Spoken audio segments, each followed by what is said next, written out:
मराठी विद्यामंदिर कोली. माझ्या कथेचे नावे गड आला पण सिंह गेला. संध्याकाळची वेळ होती. आई साहेब आपल्या वाड्याच्या सज्जातून बाहेर बघत उभ्या होत्या. सोनेरी किरणांच्या प्रकाशात एक भव्य किल्ला दिसत होता. प्रचंड अवघड आणि अभेद्य किल्ला. त्या किल्ल्याचं नाव होतं कोंढाणा. त्या किल्ल्यावर मुघलांचं हिरवं निशाण पडत होतं. हा किल्ला आपल्या स्वराज्यात का नाही या विचारात त्या मग्न होत्या.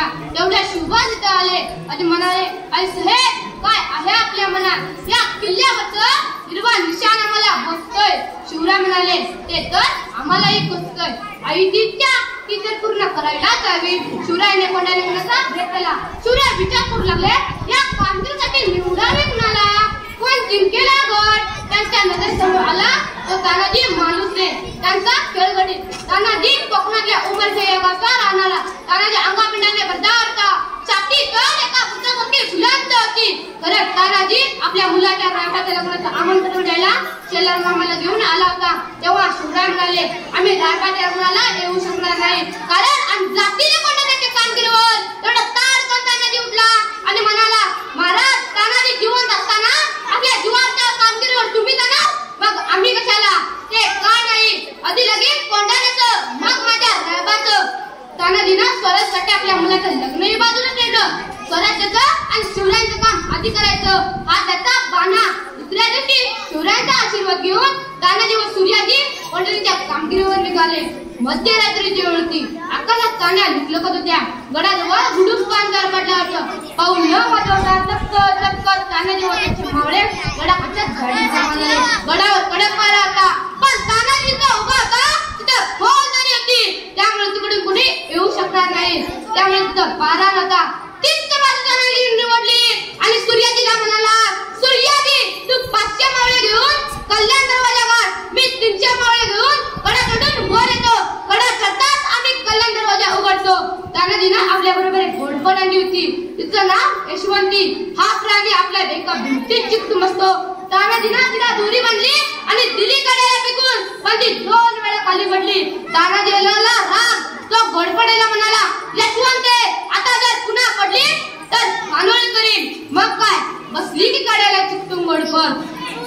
तानाजी व त्याचे मावळे बराबर गड कडून वर गेले. मुघल सैनिकांना चावू लागताच मावळ्यांनी कल्याण दरवाजा उघडला. घनघोर लढाई सुरू झाली. तपासप वर झाले. मशाल्यांचा नाद घुमू लागला. डाली गणान लागल्या. तेवढ्यात कोंढाण्याचे किल्लेदार उदयबाई मैदानात उतरले. उदयबाई तानाजी इतक्या जोरात लढत होते की दोन ढगत एकमेकावर आपटत होते. पण उदयबाईंचा एक घाव त्यांच्या डालीवर पडला. तो घाव इतका जबरदस्त होता की त्याची डालच तुटली. मग काय पण तानाजी डगमगला नाही.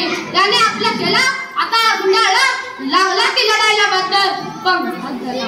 एकमेकांचे वार अंगाला भरडून दोघे जखमी झाले. तानाजीला पडलेलं पाहताच मावळ्यांचा धीर बसला. ते घाबरून पळायला लागले. सूर्याजीने ते पाहिलं आणि गेला त्या कड्याजवळ.